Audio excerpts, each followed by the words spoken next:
저희 교회 주신 말씀은 에스라 3장 1절에서 7절까지 말씀입니다. 에스라 3장 1절에서 7절 제가 봉독해 드리겠습니다. 이스라엘 자손이 각자의 성읍에 살았더니 일곱째 달에 이르러 일제히 예루살렘에 모인지라. 요사닥의 아들 예수아와 그의 형제 제사장들과 스알디엘의 아들 스룹바벨과 그의 형제들이 다 일어나 이스라엘 하나님의 제단을 만들고 하나님의 사람 모세의 율법에 기록한 대로 번제를 그 위에 드리려 할세. 무리가 모든 나라 백성을 두려워하여 제단을 그 터에 세우고 그 위에서 아침 저녁으로 여호와께 번제를 드리며 기록된 규례대로 초막절을 지켜 번제를 매일 정수대로 날마다 드리고 그 후에 항상 드리는 번제와 초하루와 여호와의 모든 거룩한 절기의 번제와 사람이 여호와께 기쁘게 드리는 예물을 드리되 일곱째 달 초하루부터 비로소 여호와께 번제를 드렸으니 그때에 여호와의 성전 지대는 미처 놓지 못한지라. 이에 석수와 목수에게 돈을 주고 또 시돈 사람과 두로 사람에게 먹을 것과 마실 것과 기름을 주고 바사 왕 고레스의 명령대로 백향목을 레바논에서 요바 해변까지 운송하게 하였더라. 아멘. 오늘이 아마 이 코로나 이 사태 가운데 제일 좀 예배에서 좀 함께 하지 못한 분들이 많은 것 같아요.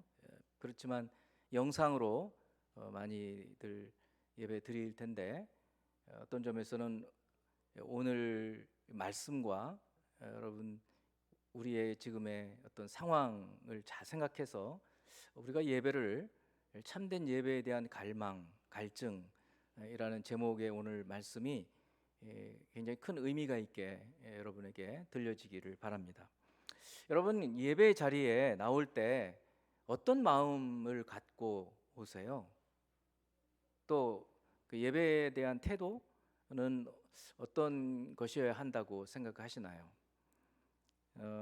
예배 드릴 때는 또 간혹 그렇죠. 가까운 곳에 아는 이제 분이 어떻게 예배 드리지? 이런 것이 자꾸 눈에 들어올 수도 있고 기도할 때도 그렇고 좀 그렇지 않습니까? 그렇다면 하나님께서는 우리가 어떤 자세와 어떤 태도로 예배 드리기를 원하실까요? 그게 중요하겠죠.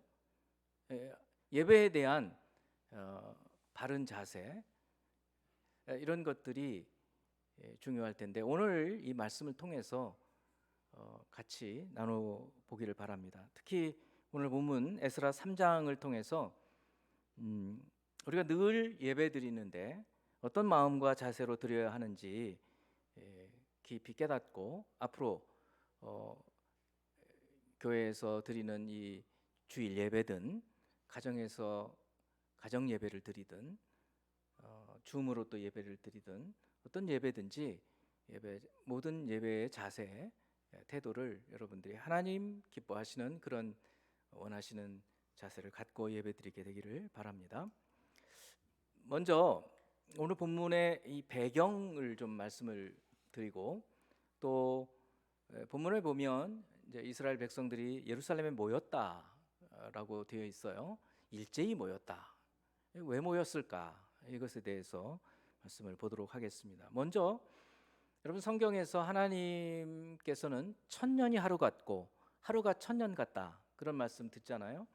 여기 베드로후서 3장 8절에 사랑하는 자들아 주께는 하루가 천년 같고 천년이 하루 같다는 이 한 가지를 잊지 말라. 1년이 365일이고 그러면 천년이면 며칠입니까? 36만 5천 날이죠. 36만 5천 일이에요. 그러니까 36만 5천 분의 1이죠. 하나님의 시각에서는 우리는 일이면 우리가 36만 5천이면 하나님은 1이란 말이죠. 1000년이 하루니까. 조선 왕조가 518년 갔어요. 그러면 500년 잡으면 1000년의 절반이잖아요. 우리 이렇게 생각해 볼 수 있어요. 이제 우리 국사책을 한번 조선 왕조 부분만 한나절 정도면 읽을 수 있는 정도 요약해 놓은 게 있을 거란 말이죠.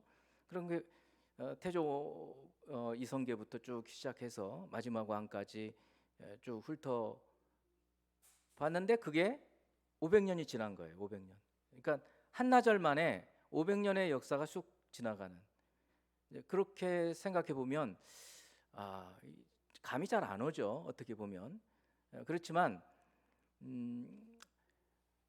우리가 지금까지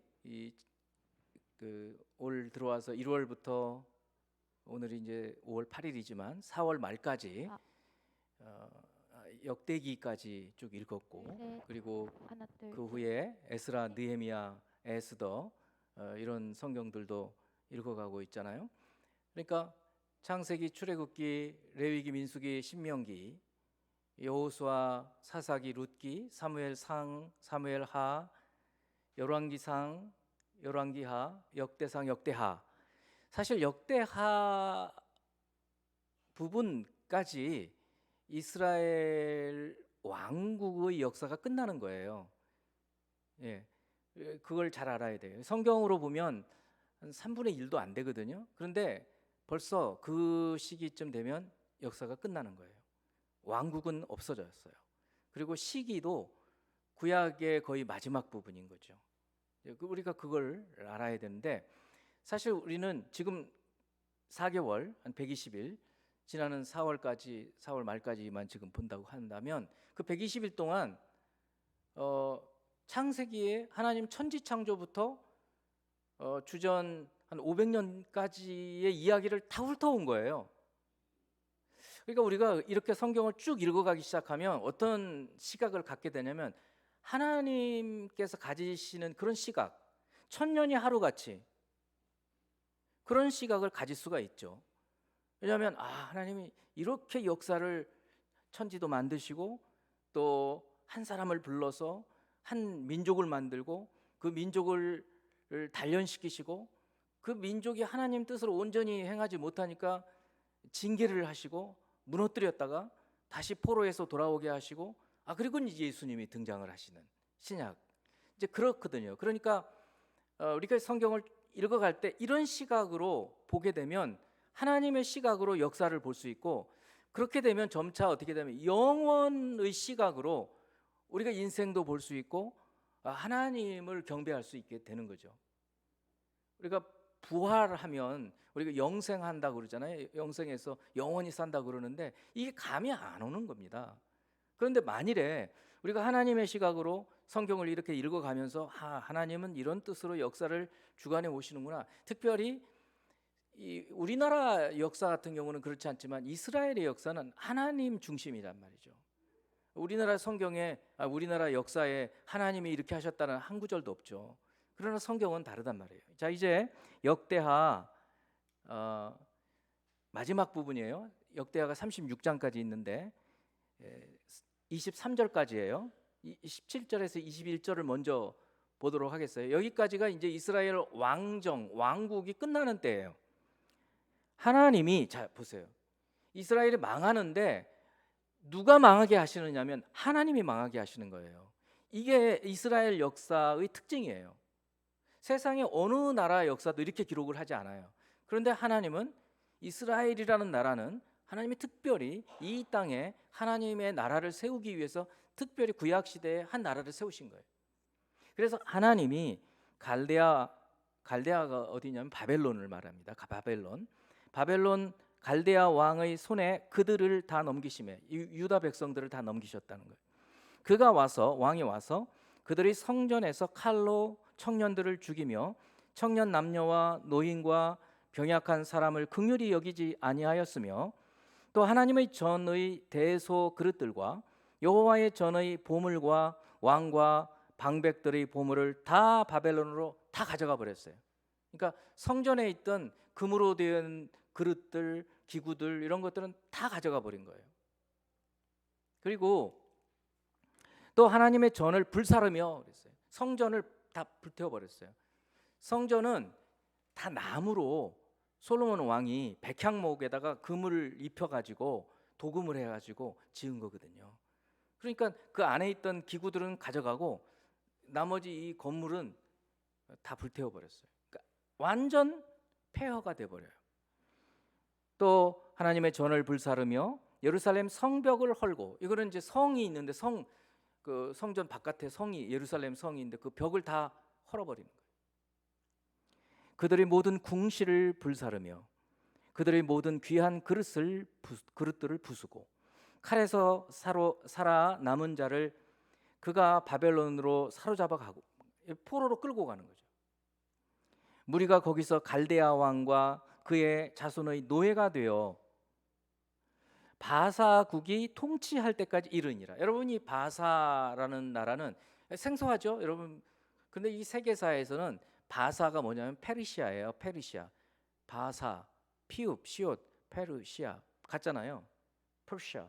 영어로는 퍼시아라고 그러거든요. 그러니까 퍼시아나 바사나 같잖아요.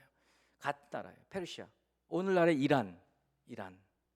바벨론은 오늘날의 이라크. 그러니까 지금 역사는 살아있는 거예요.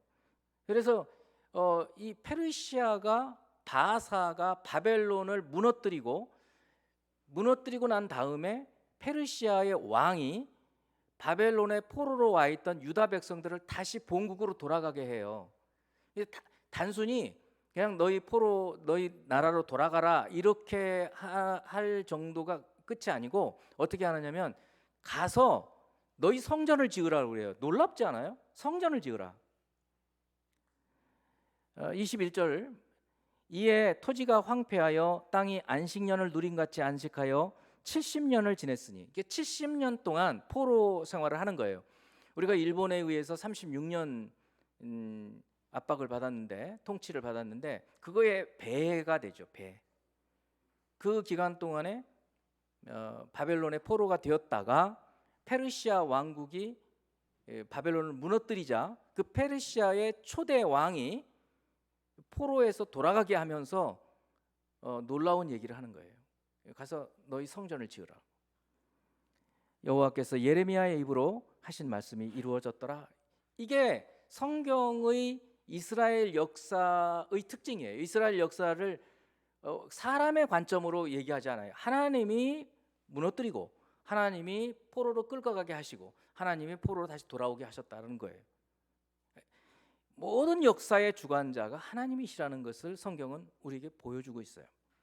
자, 그리고 이제 그 다음 부분이 이 역대기의 맨 마지막 부분이에요. 이때는 돌아오는 때 얘기를 붙였어요. 바사의 고레스 왕 원년에, 고레스라는 왕이에요. 사이러스, 영어로는 사이러스. 이 페르시아의 초대 왕이 이 고레스인데, 이 고레스가 왕이 되는 해에 이렇게 얘기를 하는 거예요. 여호와께서, 보세요, 여호와께서 또 얘기하고 있어요. 주체자가, 주어가 우리 하나님이에요. 이 성경의 역사는 하나님이 모든 것을 주관하시는구나라고 분명하게 얘기를 해주고 있다는 사실 기억해야 돼요. 예레미야의 입으로 하신 말씀을 이루시려고, 어떤 말씀이에요? 70년이 지나면 포로에서 돌아가게 할 거야 라는 말씀.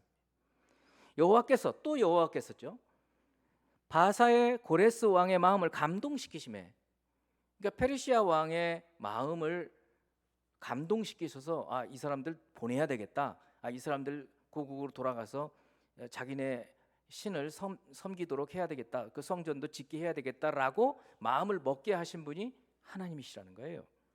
감동시키심에 그가 온 나라에 공포도 하고 조서도 내려 이르되, 이 23절은 이제 페르시아 왕의 조서 내용이죠.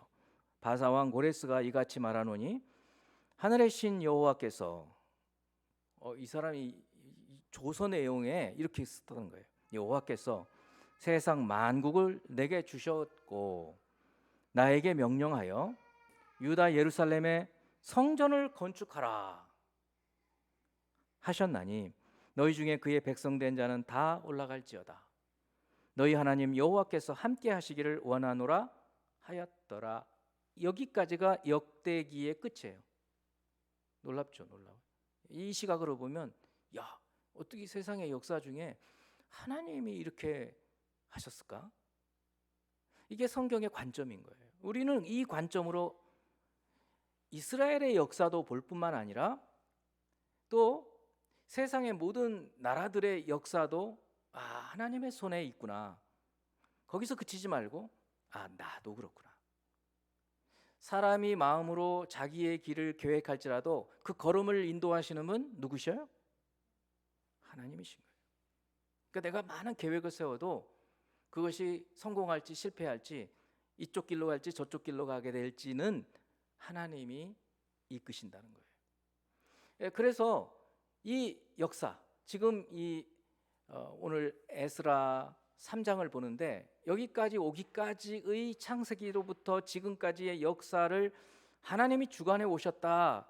그러면 하나님이 어떻게 주관해 오셨고 그 관통해 오는 하나님의 뜻은 무엇인가? 이런 것들을 우리가 성경을 보면서 알아가야 되는 거예요. 이제 역대기 다음에 아까 창세기부터 역대기까지 왔잖아요. 그 다음에 오는 게 에스라, 그 다음에 느헤미야, 그 다음에 에스더.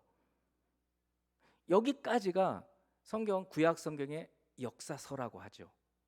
그 다음에는 욥기, 시편, 잠언, 전도서, 아가. 이 5편이 시가서예요. 시로 되어 있어요. 다. 욥기는 시예요. 시편은 물론 시고, 잠언도 시예요. 전도서도 시입니다. 그리고 아가도 시고. 이렇게 해서 5편이 이제 시로 되어 있어요. 이제 이 5편의 이 책을 저희들이 이제 조금 지나면 묵상을 할 거고, 제가 올해는 이렇게 할 생각이에요. 여러분 가정별로 지금 예배를 드리는데 가정별로 이제 시편 설교가 꽤 길 거예요. 시편 설교가 한 2달 정도 하게 될 거예요. 150편이니까. 작년에는 그냥 한번 지나갔고 올해는 이 시편 설교를 하는 동안에 각 가정마다 시를 좀 한번 여러분이 지어 보시라는 거예요. 그냥 시가 아니고 찬양시예요.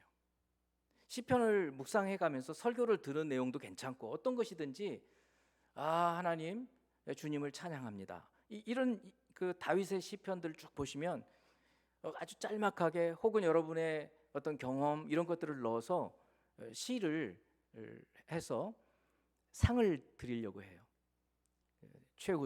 대상, 최우수상, 우수상, 장려상 이렇게 해서 한 3편 정도까지는 우리 교회 작곡가가 있으니까 곡을 붙여서 CCM을 만들어서 우리 함께 찬양을 하고 또 상금도 저작권 있으니까 상금도 드리려고 해요. 굉장히 다를 거예요. 내가 만든 시로 내가 하나님을 찬양하는 그런 시를 썼는데 그것이 노래로 불려지고 감동이 되는 거죠. 아까도 우리 완전하신 나의 주 그 찬양했지만 그것도 어떤 사람이 이렇게 감동을 받아서 쓴 거를 곡을 입혀서 우리가 노래 부른 것처럼 우리 교회에서 만든 시로 곡을 입혀서 찬양을 우리가 하고 너무 좋으면 다른 교회도 부르겠죠. 이제 그렇게 될 수 있는 거죠. 어찌 됐든 이제 그렇게 읽어갈 건데 오늘 이 에스라 3장의 시대를 이제 말씀을 좀 배경을 좀 드리려고 해요. 3장 1절 말씀은 이렇게 시작을 합니다. 이스라엘 자손이 각자의 성읍에 살았더니, 여러분 이 한 구절 속에 엄청나게 많은 말들이 들어 있어요. 이스라엘 자손은 누구를 지금 얘기할 것 같으세요? 다윗 시대의 이스라엘 자손이 아니고 솔로몬 시대의 이스라엘 자손이 아니에요. 포로에서 지금 고레스 왕이 포로에서 돌아가게 한 이스라엘 자손을 말해요. 그러면 이스라엘 자손 중에는 어떤 사람들이 있는가 하면 70년 전에 나이가 10살이었던 아이가 있다고 생각해 보세요. 그때 막 그 10살 나이에 거의 1600km가 되는 바벨론으로 걸어서 끌고 가는 거예요. 생각해 보세요. 절반이 죽었다 그래요. 가다가. 그러니까 그런 중에 살아남은 거잖아요. 10살 때 포로로 끌려가 가지고 70년을 거기서 살고 80세가 돼서 돌아왔어요. 그런 사람도 있어요. 지금 이 이스라엘 자손에는. 그다음에는 아버지가 끌려가서 거기서 낳은 그런 이제 태어난 그런 사람도 있을 거라고요. 아니면 손자, 이런 사람들이 다시 돌아온 이 이스라엘 자손 속에는 다양한 사람들이 있어요. 한 4만 명 정도가 돌아와요. 처음에 많이 못 돌아오죠. 이스라엘 자손이 각자의 성읍에 살았다 그랬어요. 그러니까 포로로 끌려가기 전에 자기들이 살았던 지파별로, 대부분이 유다 지파지만 유다 성읍들이 있었을 거 아니에요. 자기의. 그래서 아버지가 얘기해 줬을 거 아니에요. 너 나중에 고국으로 돌아가면 저 유다의 어디에 어느 마을이 우리 집이었어. 거기 가서 살아. 그래서 그 얘기를 듣고 들어가서 사는 거예요. 그런데 7째 달에 이르러 그랬어요. 이제 7월. 이스라엘에게 있어서 이 7월은 아주 특별한 달입니다. 특별한 달이에요. 그래서 일제히 예루살렘에 모였다 그랬어요. 이 7월이 어떤 달인가? 첫 번째, 7월 1일은 전국 각지에 48개 성읍에 흩어져 있는 레위 지파 사람들이 나팔을 부는 나팔절이라고 해요.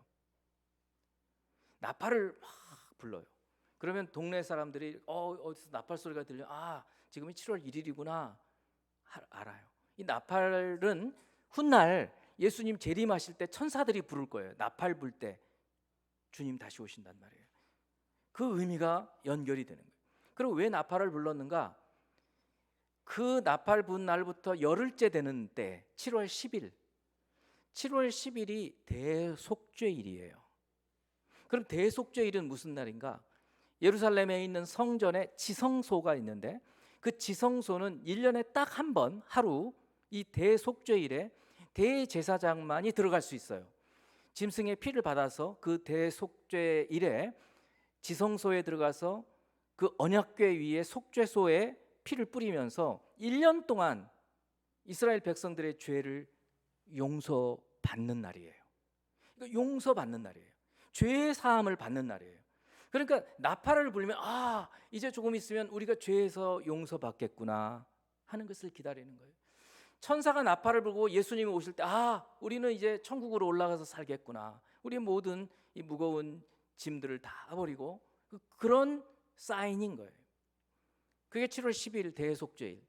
그로부터 닷새 지난 후에 7월 15일부터 일주일 22일까지는 초막절이에요.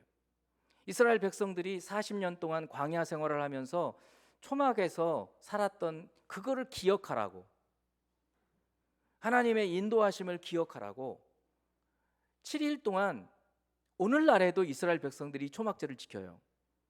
그래서 이 지붕이 뚫려 있는 그런 곳에 텐트를 치고 오늘날에도 산다고요. 오늘날에도 옥상 같은 데다가 거기서 출근하고 그런데요. 그걸 일주일 동안 지키는 거예요. 이거는 굉장히 큰 절기라서 이스라엘 모든 백성들이 지켜야 했어요. 그래서 이 7월에 일제히 성전이 있는 예루살렘으로 모이는 거예요.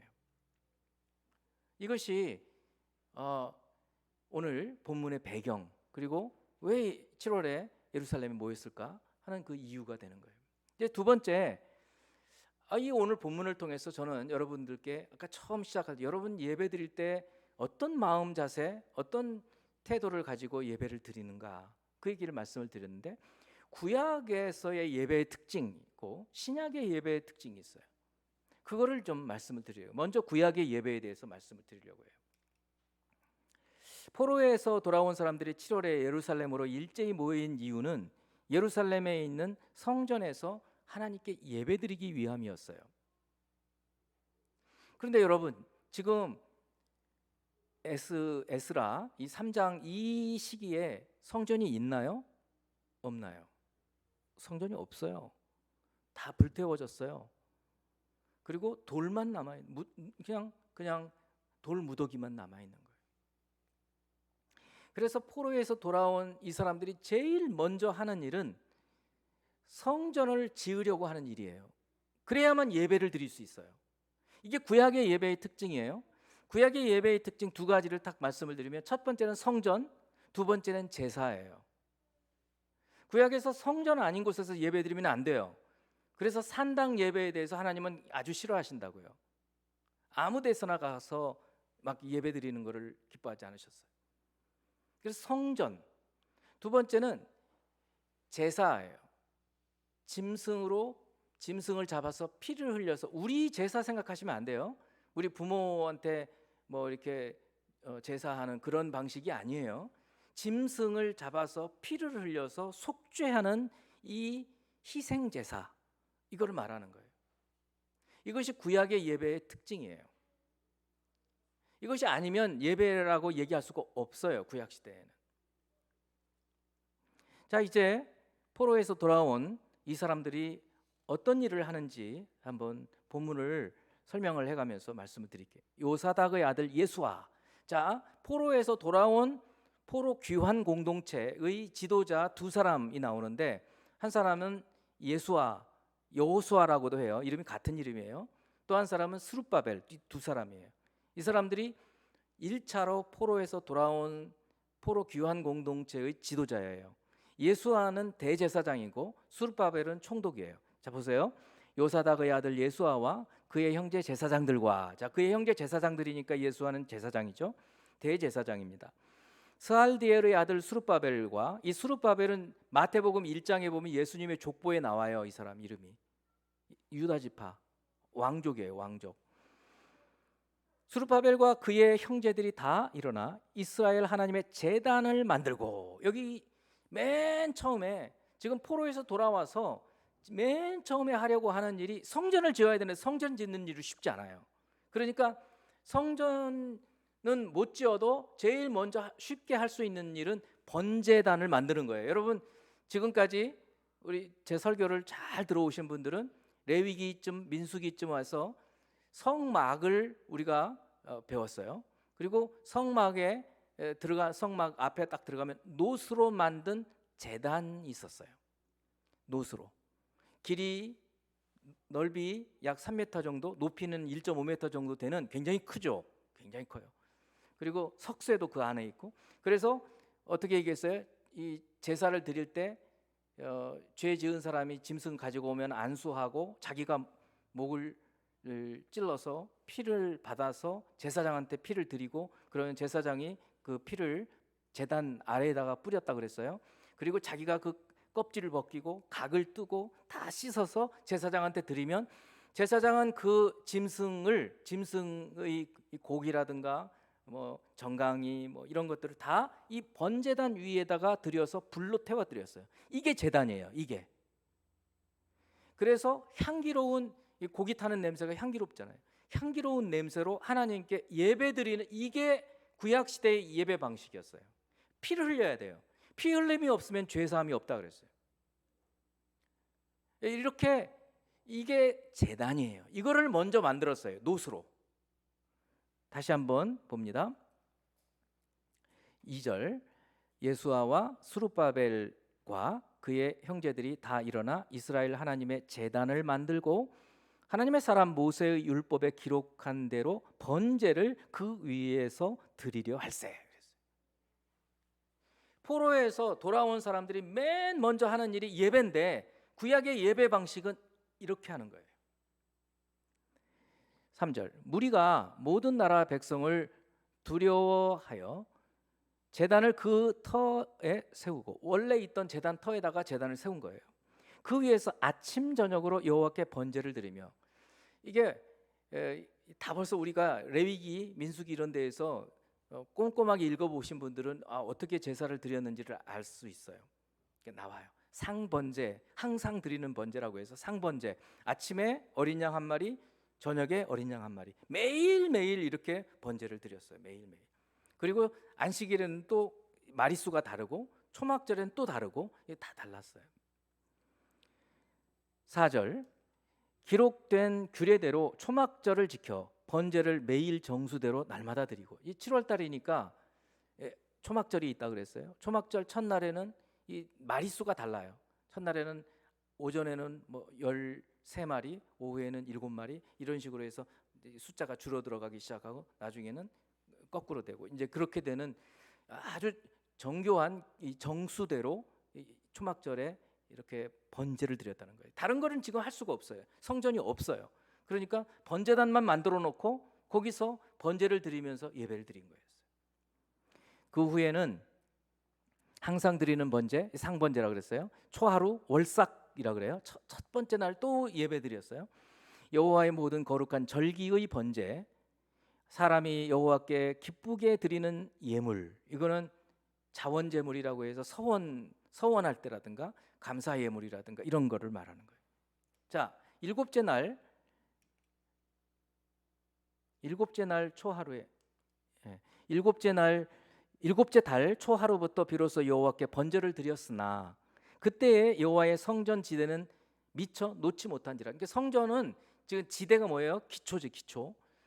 성전을 지으려면 기초를 먼저 쌓아야 되는데 아직 기초도 못 놨어요. 그러니까 지금 7월 달에 예배 드릴 때 어디다 드리냐면 번제단 하나에만 지금 포로에서 돌아와서 예배 드리는 거예요. 기가 막히죠. 여러분, 지금 우리는 이렇게 멋있는 예배당에서 예배를 드리잖아요. 그런데 우리가 아주 맨 처음 개척 예배 저희 드릴 때는 가정에서 드렸어요. 저희 집에서. 그러다가 여기 이상가의 학원에서 예배 드렸어요. 그러니까 장소는 바뀔 수 있고 그래요. 그렇지만 하나님께 예배 드리는 그 예배는 마찬가지인데 지금 이들이 이 번제단 하나 놓고 지금 예배 드리고 있는 이 모습을 한번 생각해 보세요. 자, 7절. 그리고는 이제 성전을 짓기 위해서 준비를 해가는 거예요. 이에 석수와 목수에게 돈을 주고 또 시돈 사람과 두로 사람에게 먹을 것과 마실 것과 기름을 주고 바사왕 고레스의 명령대로 백향목을 레바논에서 요빠 해변까지 운송하게 하였더라. 이렇게 해서 이 뒤에 보면 이제 성전 기초를 쌓고 성전을 지으려고 하는 얘기가 나와요. 자, 구약 시대의 예배의 특징 두 가지 뭐라고 그랬어요? 성전과 제사, 희생 제사. 그러니까 성전이 없고 또 희생 제사를 드리지 않으면 예배 아니에요. 자, 이들이 70년 동안 포로로 끌려가 있었을 때 그러면 이 예배를 제대로 드린 거예요? 못 드린 거예요. 드릴 수가 없었죠. 그래서 다니엘 같은 경우에는 어떻게 합니까? 예루살렘을 향해서 왜요? 거기 성전이 있잖아요. 그 예루살렘을 향하여서 난 창문을 열어놓고 창문을 보면서 경배했다 그랬어요. 아유, 기가 막히죠. 기가 막히잖아요. 얼마나 그 예배에 대한 갈증이 있었겠어요. 자, 그러던 사람들이 이제 오늘 본문 바로 뒤에 에스라 3장 8절을 보면 빨리 제가 읽어가면서 설명을 해드리면서 말씀을 드릴게요. 예루살렘에 있는 하나님의 성전에 이른 지 2년 둘째 해 둘째 달에 스알디엘의 아들 수룹바벨, 요사닥의 아들 예수아와 다른 형제 제사장들과 레위 사람과 무릇 사로잡혔다가 예루살렘에 돌아온 자들이 공사를 시작하고 성전 재건 공사를 시작한 거예요. 20세 이상의 레위 사람들을 세워 여호와의 성전 공사를 감독하게 하매 이에 예수아와 그의 아들들과 그의 형제들과 가드미엘과 그의 아들들과 유다 자손과 헤나닷 자손과 그의 형제 레위 사람들이 일제히 일어나 하나님의 성전 일꾼들을 감독하니라. 건축자가 여호와의 성전에 기초를 놓을 때, 자 이제 기초를 놓기 시작하는 거예요. 기초를 놓을 때 제사장들은 예복을 입고 나팔을 들고 아삽 자손 레위 사람들은 재금을 들고 서서 이스라엘 왕 다윗의 규례대로 여호와를 찬송하되 찬양으로 화답하며 여호와께 감사하여 이르되 주는 지극히 선하심으로 그의 인자하심이 이스라엘에게 영원하시도다. 이게 찬송곡이에요. 이게 찬양 가사라고요. 하매 모든 백성이 여호와의 성전 기초가 놓임을 보고 여호와를 찬송하며 큰 소리로 즐거이 부르며. 자, 이제 기초가 놓였어요. 자, 이제 기초가 놓인 다음에 반응이에요. 12절부터 한번 보세요. 제사장들과 레위 사람들과 나이 많은 족장들은 첫 성전을 보았으므로, 첫 성전이 뭐죠? 솔로몬 성전. 그러니까 아까 제가 말씀드린 한 10살쯤 되어서 끌려간 사람들, 뭐 지금 100세라 그러면 70년 중에 30세 끌려갔겠죠. 나이 많은 사람들이라고 그랬잖아요. 나이 많은 족장들은 첫 성전을 보았으므로, 그 솔로몬 성전은 어땠어요? 너무 아름다웠잖아요. 막 세계 여러 뭐 스바 여왕까지 와가지고 이야 막 눈이 휘둥그레져가지고, 그런데 지금은 뭐예요? 돌무더기에 지금 돌만 기초만 쌓아놓은 거예요. 그래 어떻겠어요? 기가 막히죠. 그래서 어떻게 해요? 이제 이 성전의 기초가 놓임을 보고 대성통곡하였으나, 기가 막힌 거죠. 내가 어릴 때 봤던 그 아름다운 성전은 어디 가고, 이게 웬일이냐? 하나님은 왜 우리에게 이렇게 징계를 하셨냐? 하나님 왜 성전을 이렇게, 우리의 죄 때문이로다 하고 대성통곡하는 거예요. 여러 사람은 기쁨으로 크게 함성을 지르니, 이 여러 사람들은 어떤 사람들이었겠어요? 젊은 사람들 그 바벨론으로 가가지고도 부모의 신앙을 계속 전수받아서, 야 너희들 이제 예루살렘으로 돌아가면 성전에서 예배드리게 될 거야, 그때 기다리고 있어. 근데 이제 성전이 기초가 놓여졌잖아요. 그러니까 얼마나 기뻐요. 와, 젊은 사람들은 뭣도 모르니까 와 기쁨. 한쪽에서는 대성통곡, 한쪽에서는 와. 백성이 크게 외치는 소리가 멀리 들리므로 즐거이 부르는 소리와 통곡하는 소리를 백성들이 분간하지 못하였더라. 이게 구약 시대에도 이 하나님의 백성들은 하나님을 예배하려는 그 갈증이 얼마나 컸는지를 우리가 알 수 있어요. 여러분, 우리가 가지는 이 갈증은 물을 마셔도 채워지지 않아요. 목마른 갈증이 아니에요. 돈을 많이 벌어도요 다 행복하지 않잖아요. 우리 다 알잖아요. 왜 그럴까요? 무언가 또 있는 거예요. 아무리 이 쾌락을 즐겨도 채워지지 않는 거예요. 그 갈망이 있어요. 그 갈망은 뭔가, 우리를 하나님의 형상으로 지으셨기 때문에 우리가 하나님을 만날 때야 비로소 채워지는 그런 갈증인 거예요.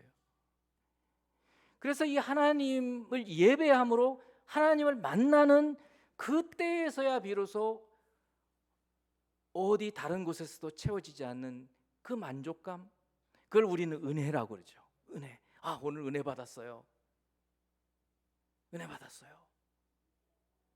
그래서 예배 시작 전에, 예배 올 때는 마음이 무거웠는데 예배를 마치고 집으로 돌아갈 때는 뭔가 짐이 덜어진 것 같고, 뭔가 가벼워지고, 뭔가 흡족하고 채워진 것 같은, 그거를 우리가 느끼는 거예요. 그것을.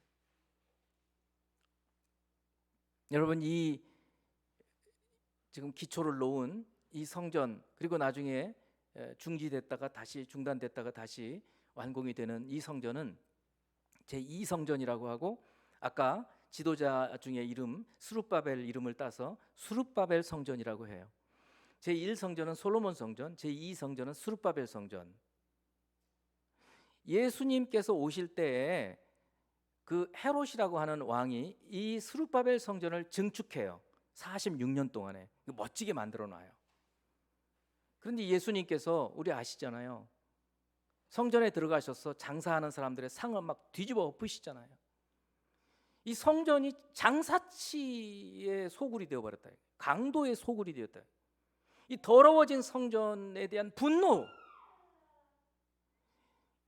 성전, 구약 시대의 패러다임에서는 이 성전과 제사, 이것이 예배의 중심이었어요. 근데 예수님은 이 성전이 이렇게 타락해서 더러워져서 되겠느냐, 뒤집어 엎으셔버리는 거예요. 그리고 나서 AD 70년에 전에도 말씀했지만 로마의 장군 디도라고 하는 사람이 와가지고 이 성전을 완전 초토화 다시 시키고 성벽도 다 무너뜨려 버리고, 이번에는 이스라엘 백성들을 전부 뿌려버리는 거예요. 전 세계로 뿌려버려요. 이거 디아스포라라고 얘기하죠. 완전히 뿌려버리는 거예요. 그래서 1948년이 될 때까지는 이스라엘이 나라를 갖지를 못하게 되는 거예요. 근데 우리는 그 이후에 살고 있어서 이스라엘이 다시 돌아온 때를 살고 있는 거예요.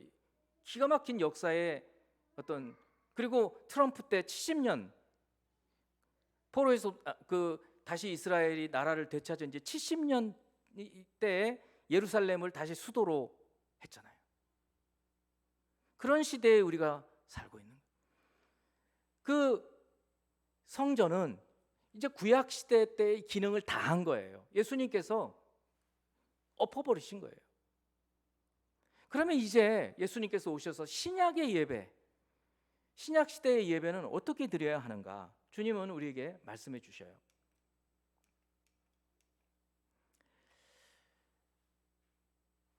요한복음 4장 20절에서 26절의 말씀을 보면 예수님께서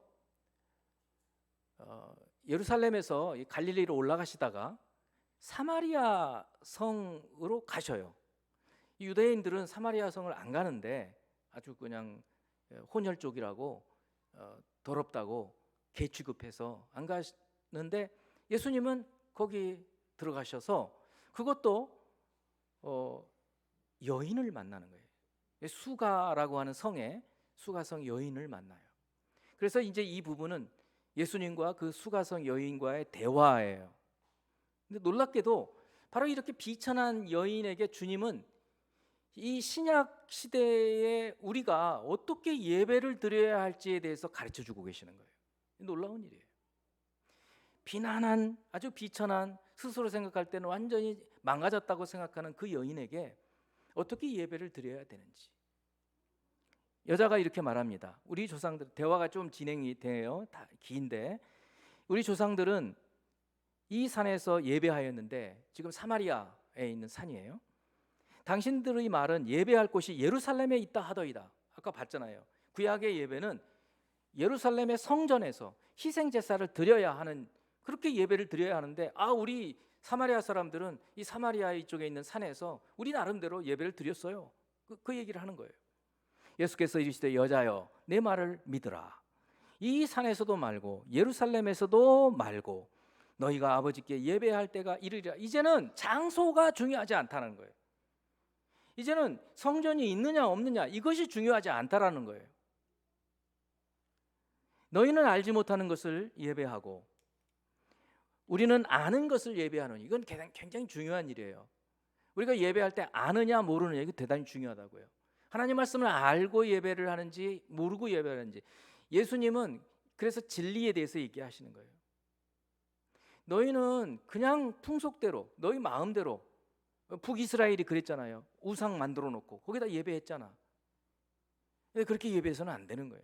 참 하나님이 어떤 분이신지, 하나님 우리가 어떻게 예배를 드려야 하나님이 기뻐하시는지 하나님의 뜻을 알아야 된다. 그 얘기를 하시는 거예요. 이는 구원이 유대인에게서 남이라. 아버지께, 자 이제 여기 중요한 얘기가, 아버지께 예배하는 자들은 영과 진리로 예배할 때가 오나니 곧 있더라. 아버지께서는 자기에게 이렇게 예배하는 자들을 찾으시느니라.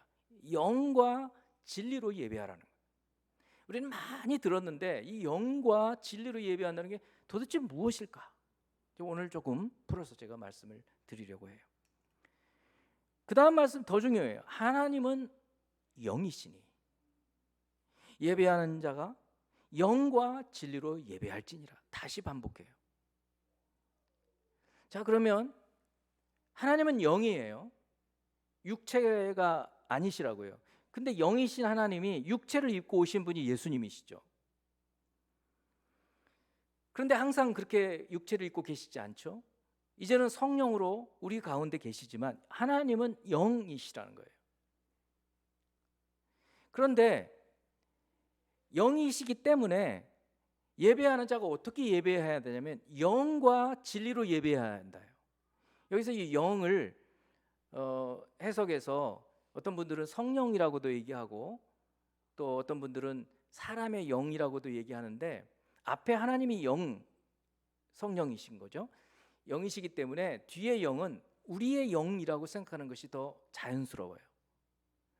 하나님이 영이시기 때문에 예배하는 우리가 우리의 영으로 하나님을 만나야 된다는 거예요. 하나님의 영과 우리의 영이 만나는 거예요. 이게 예배예요. 이게. 그럼 영에 대해서 조금 더 설명을 드릴게요. 자, 우리 몸을 한번 보세요. 우리 사람이라고 하면 일단 몸이 있잖아요. 몸이 없는 사람은 사람 아니죠. 귀신이라고도 하고 그러죠. 그러니까 몸이 있어야, 그리고 이렇게 말도 하고 호흡도 하고 그래야 살아있는 사람이잖아요. 그러니까 몸이 있고 그 다음에 생각을 할 줄 알잖아요. 지정의가 있어요. 이걸 정신이라고 해요. 그러니까 몸이 있고 정신이 있고 그 다음에 한 가지 더 우리가 생각해 볼 게 있어요. 그게 영이에요. 여러분, 에베소서 2장 1절에 보면 허물과 죄로 죽었던 너희를 살리셨도다 이렇게 말씀해요. 우리 살리셨대요. 어떻게 살았어요? 뭘 살렸어요?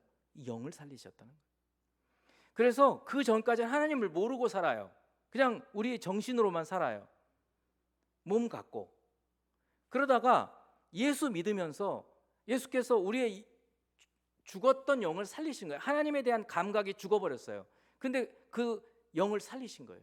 그러니까 그 영이 깨어나서 영이신 하나님을 만나게 되는 거예요. 근데 어떤 사람은 귀신도 만나요. 마귀 들리는 거예요. 그러니까 잘 만나야죠. 그래서 영이신 하나님을 우리가 예배 때 만나는 거예요.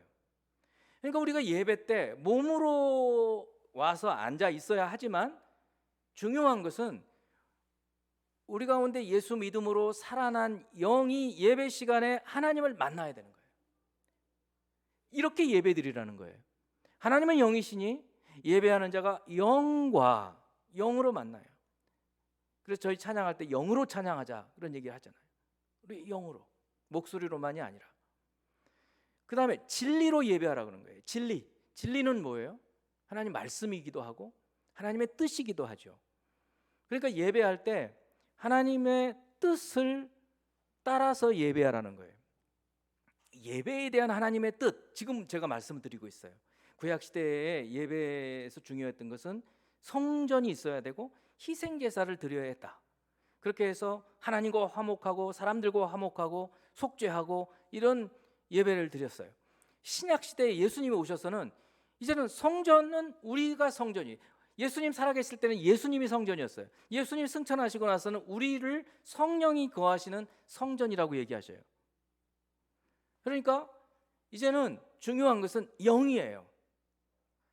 영과 진리, 하나님의 말씀, 하나님의 뜻.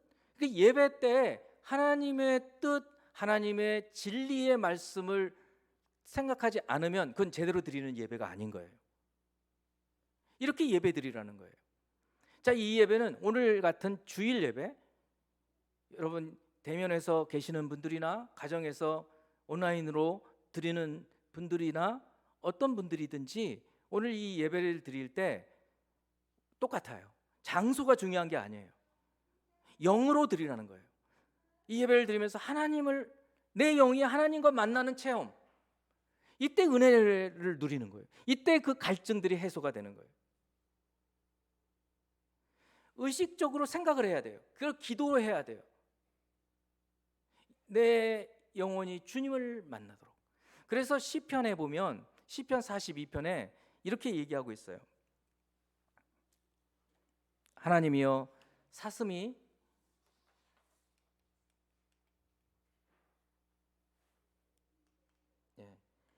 42편 1, 2절 말씀.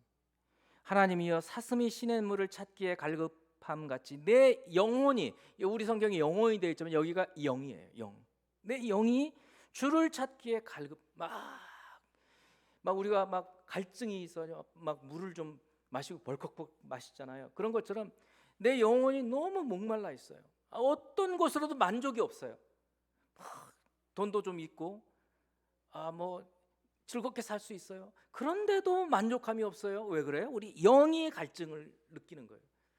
하나님의 형상으로 지음받았는데 하나님을 못 만나면 이 갈증이 있는 거예요. 그거를 이분이 이렇게 표현한 거예요. 하나님이여 사슴이 시냇물을 찾기에 갈급함 같이 내 영혼이 주님을 찾기에 갈급합니다. 내 영혼이 하나님 곧 살아계시는 하나님을 갈망하나니 내가 어느 때에 나가서 하나님의 얼굴을 배울까? 이런 갈증을 성전이 없었을 때 포로에서 포로 생활을 했던 사람들이 느꼈던 갈증이었어요. 그리고 저희들도 주중에 우리 하나님께 그 예배 못했을 때 느끼는 이런 갈증들, 그러면 순간순간 우리 하나님을 영으로 만나서 기도하고 성령으로 기도하고 주의 말씀을 듣고 이렇게 하라는 거예요. 이제 예수께서 오셔서는 예배의 패러다임을 바꾸신 거예요. 하나님은 영이시니 예배하는 자가 영과 진리로 예배할지니라. 구약 시대에는 이제 시대적으로 그래요. 하나님 그렇게 이끌어 오신 거예요. 성전이 있어야 해. 눈에 보이는 게 있어야 돼. 또 짐승으로 막 잡아서 실제로 막 봐야 됐어요.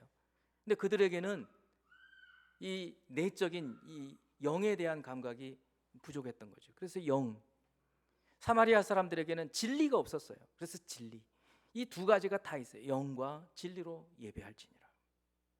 사랑하는 성도 여러분, 이제 우리가 어떤 예배를 드리든지 주일에 우리 함께 공동체 예배를 드릴 때이든지, 가정에서 가족들과 소수가 모여서 가정 예배를 드릴 때이든지, 줌으로 드리는 수요 기도회 수요 예배 때든지 어떤 예배라도 이 신약의 예배의 패러다임, 영, 내 영으로 주님의 만나는 것을, 주님의 영을 만나를 갈망하는, 그리고 하나님 말씀을 추구하고 진리를 따라서 하나님의 뜻을 따라서 살아가려고 하는 그런 태도를 갖고 예배한다면 여러분 마음에 이 하나님께서 주시는 풍성한 은혜가 충만해지실 것을 믿습니다. 이런 삶을 사는 저와 여러분이 되기를 바랍니다. 함께 기도하는 시간 갖도록 하겠습니다. 사랑하는 하나님 아버지, 오늘 주께서 주시는 예배에 대한 참된 진리의 말씀들을 깨닫습니다. 구약시대 예배에 대해서 또 신약의 예배에 대해서 주께서 우리에게 알려주신 영과 진리로 예배하도록 날마다 우리의 영이 우리 하나님 성령과 만나서 성령이 우리를 덮으시고 성령의 인도함을 받고 성령을 따라 기도하고 성령을 따라서 살아갈 수 있는 저희들이 되기 원합니다. 사랑하는 하나님 아버지, 또한 진리 말씀, 주의 뜻을 분별하며 그 분별된 말씀으로 예배도 드리고 우리의 범사의 삶을 살아가는 저희가 되게 하여 주옵소서. 예수 그리스도 이름으로 기도합니다. 아멘.